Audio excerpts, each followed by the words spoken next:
Kontento ang Philippine Olympic Committee at the Philippine Sports Commission sa performance ng delegado ng Pilipinas sa katatapos lang na 2025 Southeast Asian Games, o SEA Games. At nila malaki ang inunlad ng Philippine Sports. Si Paulo Salamati ng PTV Sports sa sentro ng balita.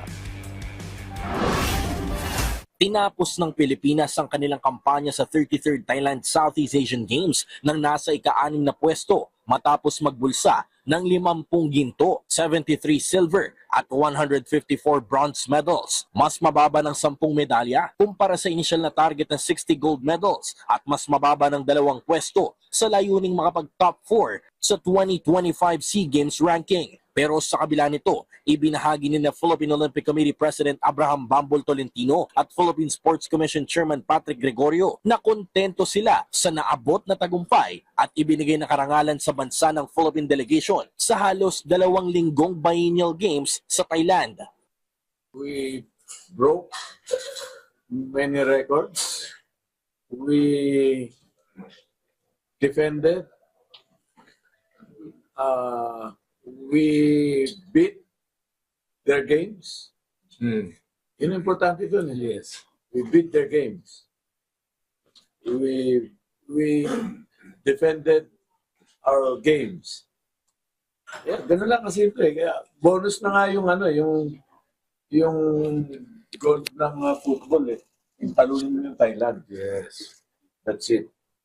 Of course, I agree 100% with the POC President Bambol. Yun yung sinasabi niyang we won in games that mattered most. We won in competitions that mattered most. That to them. Yeah? Doon natin sila tinalo and maski naman tayo na sorpresa eh, pero doon lang that proves that we can excel in the Olympic competitions.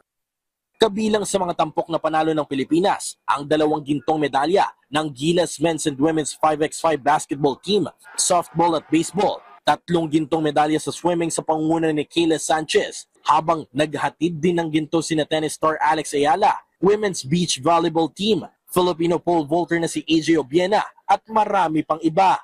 Iginit din ni Tolentino at Gregorio na ang bilang ng mga bronze medals na nakuha ng Pilipinas ay isang positibong senyales para sa hinaharap ng Philippine sports. Lumaban talaga sila. Ang daming ang daming magic. Even balitaan nyo naman sa triathlon. Diba? Gold, silver. Definitely sa individual, hindi lang maglalaman. Pero nangyari.